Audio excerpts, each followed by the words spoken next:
दोस्तों कल से फिर से स्नोफॉल स्टार्ट हो गई है और पूरी केदार घाटी सफेद चादर में लिपटी हुई है और इन खूबसूरत वादियों में खूबसूरत बर्फ में आनंद लेते हुए शिव भक्त नजर आ रहे हैं।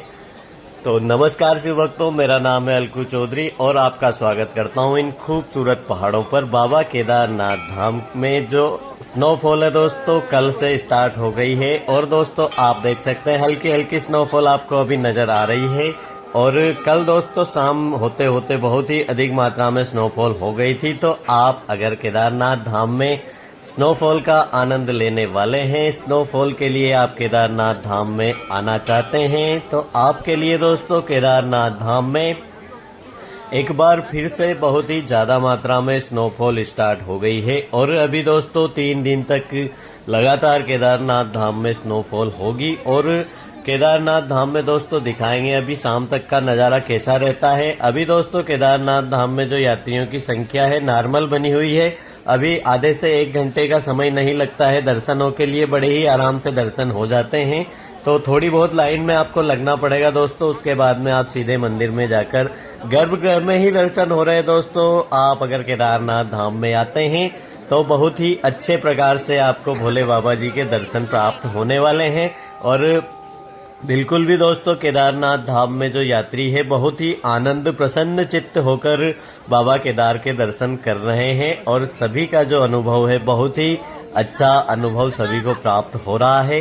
केदारनाथ धाम में एक तरफ दोस्तों स्नोफॉल हो रही है, एक तरफ आप दर्शन पूजन बहुत ही अच्छे प्रकार से कर पा रहे हैं। केदारनाथ धाम में रुकने के लिए होटल्स वगैरह के दाम बहुत ही कम हो गए हैं। केदारनाथ धाम में खाने पीने की चीजों की कोई कमी नहीं है। दोस्तों आप अगर केदारनाथ धाम की यात्रा पर आ रहे हैं दोस्तों, अभी सिर्फ आप ये मान के चलिए कि 5 दिन बचे हुए हैं।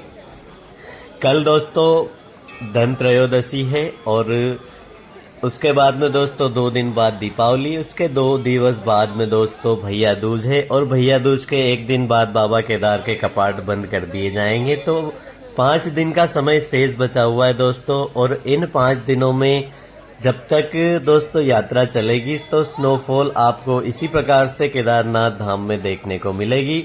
हालांकि दोस्तों बहुत सारे जो शिव भक्त है वह दीपावली या धनतेरस हो चाहे कुछ भी हो, वह जब जिनको आना है वह लोग तो केदारनाथ धाम में आएंगे ही आएंगे। और दोस्तों आप लोग भी अगर केदारनाथ धाम में आना चाहते हैं, इन खूबसूरत वादियों में खूबसूरत पहाड़ों में अपना समय अगर व्यतीत आप लोग करना चाहते हैं तो आप अपने साथ में जो रेनकोट है, छाता है, गर्म कपड़े हैं, यह कुछ जरूरी चीजें हैं दोस्तों, यह आपको जरूर लेके आनी है।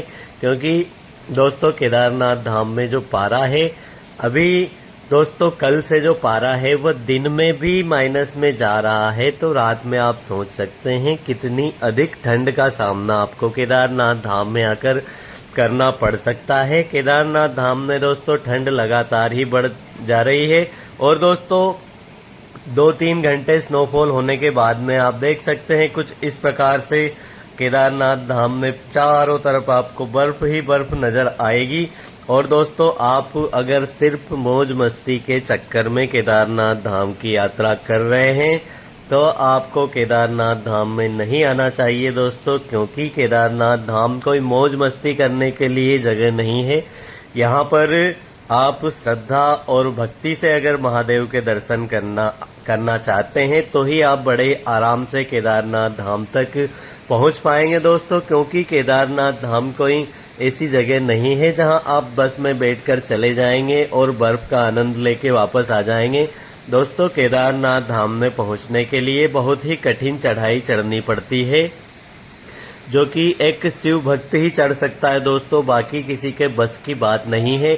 और अब तक दोस्तों करीब 20 लाख श्रद्धालु केदारनाथ धाम में पहुंचे हैं और उन सभी ने बड़े ही अच्छे प्रकार से, किसी ने मुश्किल से, किसी ने आसानी से केदारनाथ धाम की जो ट्रैकिंग है उसको पूरा किया है। और सिर्फ वही लोग जानते हैं दोस्तों कि वह किस प्रकार से केदारनाथ धाम तक पहुंचे थे।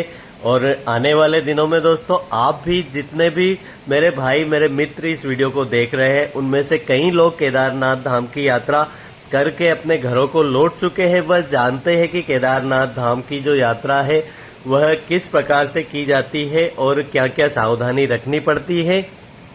तो आप दोस्तों अगर केदारनाथ धाम की यात्रा पर आना चाहते हैं तो उन मेरे मित्रों से एक बार जरूर पूछिए कि केदारनाथ धाम जो जाके आए हैं, जिन्होंने यात्रा की है, वह आपको बताएंगे कि केदारनाथ धाम में पहुंचने के लिए आपको किन किन परिस्थितियों का सामना करना पड़ता है।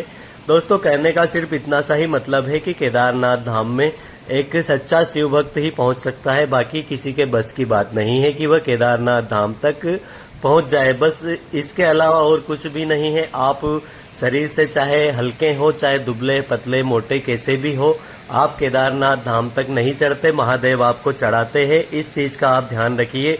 बूढ़े बच्चे सभी प्रकार के लोग, सभी उम्र के लोग केदारनाथ धाम में जाते हैं, आते हैं और दर्शन करते हैं।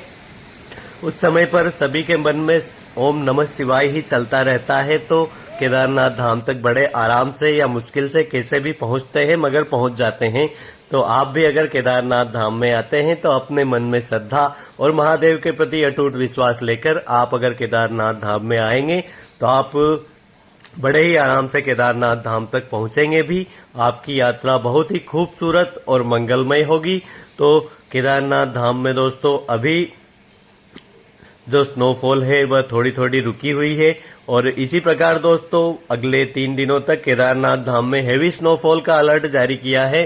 तो आप केदारनाथ धाम में आते हैं तो केदारनाथ धाम में आपको बहुत ही अधिक ठंड का सामना करना पड़ेगा और जो श्रद्धालु, बहुत सारे श्रद्धालु ठंड के साथ में बहुत ही ज्यादा आनंद भी प्राप्त करते हैं।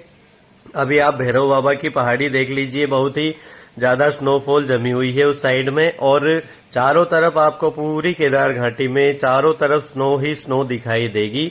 तो केदारनाथ धाम की यात्रा के दौरान आप अपने साथ में दोस्तों अच्छे ट्रेकिंग वाले शूज लेके आइए, जिससे, क्योंकि दोस्तों बर्फ और अभी और ज्यादा गिरने वाली है, उसके बाद में दोस्तों बहुत ही अधिक फिसलन होने वाली है।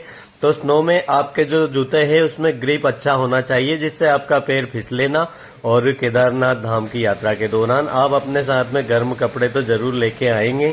बाकी दोस्तों केदारनाथ धाम में जो स्नोफॉल है लगातार 3 दिन तक होने वाली है। 5 दिन और बचे हुए हैं यात्रा के। तो इन दिनों में अगर आप केदारनाथ धाम की यात्रा करना चाहते हैं तो दोस्तों स्वागत है केदारनाथ धाम में। आप बड़े ही आराम से आइए और केदारनाथ धाम में महादेव के दर्शन करिए दोस्तों, और अपनी जो मनोकामना है वह आपकी जो मनोकामना जरूर पूर्ण हो, ऐसी प्रार्थना करते हैं महादेव से। और जितने भी शिव भक्त केदारनाथ धाम तक पहुंचते हैं उनकी जो मनोकामनाएं है वो पूर्ण होती है। महादेव सबको आशीर्वाद देते हैं और सभी भक्त केदारनाथ धाम में आने वाले जितने भी शिव भक्त हैं सभी यहाँ से कुछ न कुछ लेकर जाते हैं। तो आप भी आइए और मुंह मांगा वरदान महादेव से प्राप्त करिए दोस्तों। इसी प्रकार केदारनाथ धाम यात्रा चलती रहेगी और इससे जुड़ी हुई और कोई जानकारी अगर आपको चाहिए तो आप हमें कमेंट कर सकते हैं दोस्तों। मिलते हैं अगली वीडियो में, जब तक के लिए ओम नमः शिवाय।